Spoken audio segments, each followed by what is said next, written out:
مصدق ملک صاحب، آپ کے ساتھ ہم نے پیٹرول پہ اور اکانومی پہ بات کرنی ہے، لیکن یہ پہلے بتائیے کہ یہ جو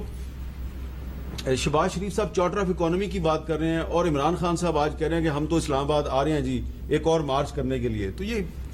کیا ضرورت ہے؟ آپ اس طرح کی چارٹر آف اکانومی کی آفر کیوں مار رہے ہیں جب آپ بھی انٹرسٹڈ نہیں ہیں ان کے ساتھ بیٹھنے کے لیے اور وہ بھی انٹرسٹڈ نہیں ہیں؟ ہر ایک نے دیکھیے اپنے ظرف کے مطابق گفتگو کرنی ہے،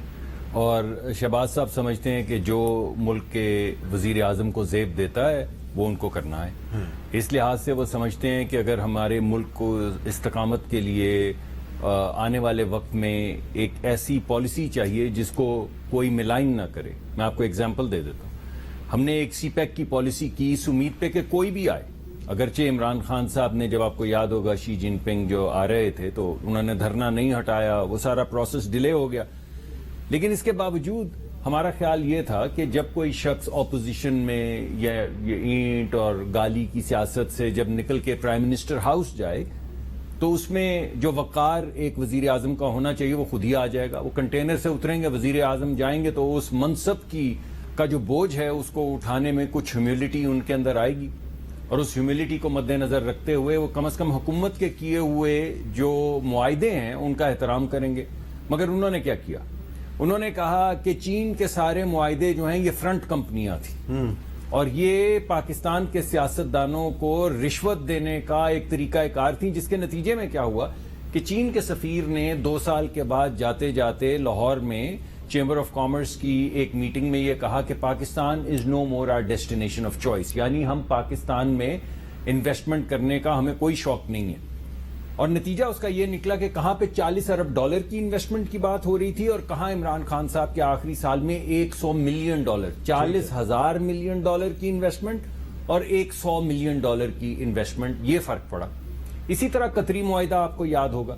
کہ انہوں نے معاہدہ کیا اس وقت میں پوری دنیا میں سب سے کم ریٹس پہ، انہوں نے کہا کہ اس کے اندر تو کرپشن ہے، یہاں تک کہ پھر اس ملک نے ان کو کہا کہ آپ ایسا کریں کہ کانٹریکٹ آپ کینسل کریں۔ لیکن جو عمران خان کی حکومت نے IMF سے معاہدہ کیا اس کو تو آپ آگے بڑھا رہے ہیں۔ ہم لے کر چل رہے ہیں نا، لے کر چل رہے ہیں، بہت اچھے۔ تو میں آپ کو یہ کہہ رہا ہوں کہ جس کے ذہن کے جس کے پاس جو سمجھتا ہے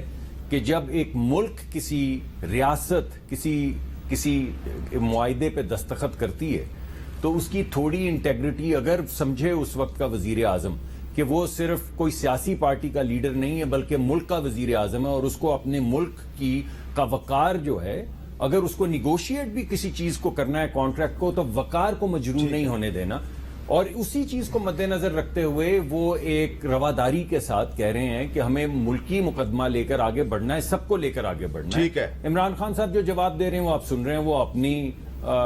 جی جو ان اچھا، سینیٹر مشتاق احمد خان صاحب، آج آپ ہمارے پروگرام میں تشریف لائے، بہت شکریہ۔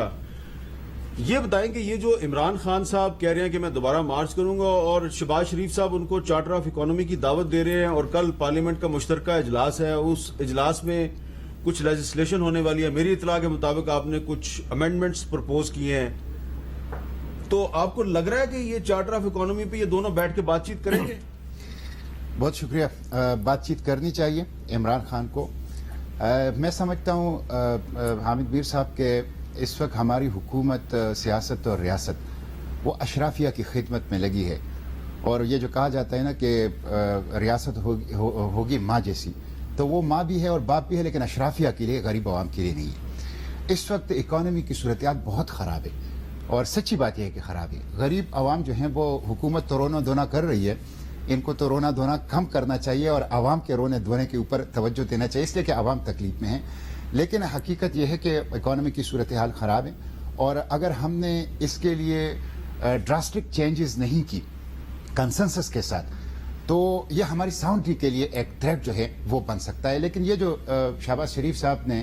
چارٹر آف اکانومی کی یا گرینڈ ڈائیلاگ کی تجویز دی ہے، ان کو پہلے واضح کرنا چاہیے کہ چارٹر آف اکانومی کے اس کے خد و خال کیا ہے۔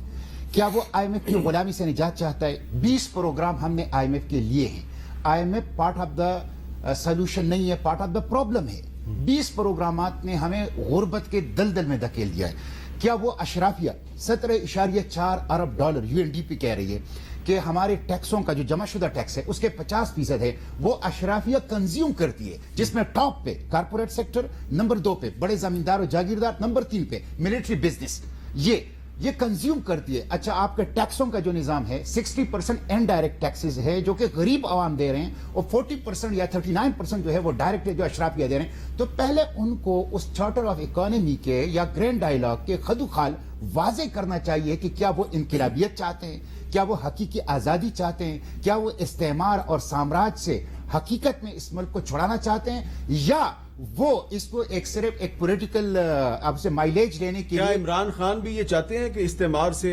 حقیقی آزادی حاصل کی جائے؟ عمران خان کی 3.5 سال کی جو کارکردگی آپ دیکھ لیں تو وہ تو بالکل اس کے الٹ ہیں. 12 بل انہوں نے FATF کے پاس کیے ہیں جو الٹرا کانسٹیٹیوشنل ہے, فنڈامنٹل رائٹ کے خلاف ہے, انٹرسٹ آف پاکستان کے خلاف ہے. انہوں نے IMF کے ساتھ یہ معاہدہ کیا ہے جن کو آگے لے کے بڑے دیانتداری کے ساتھ جو ہے مصدق ملک صاحب لے کے آگے بڑھ رہے ہیں, حالانکہ ان کو وہ پھاڑ دینا چاہیے تھا حکمت اور طریقے کے ساتھ. اور اس کے ساتھ انہوں نے اسٹیٹ بینک کی جو نام نہاد انہوں نے خود مختاری کی, انہوں نے تو حقیقت میں پاکستان کے ہاتھ میں غلامی کی ہتھکڑیاں ڈالی.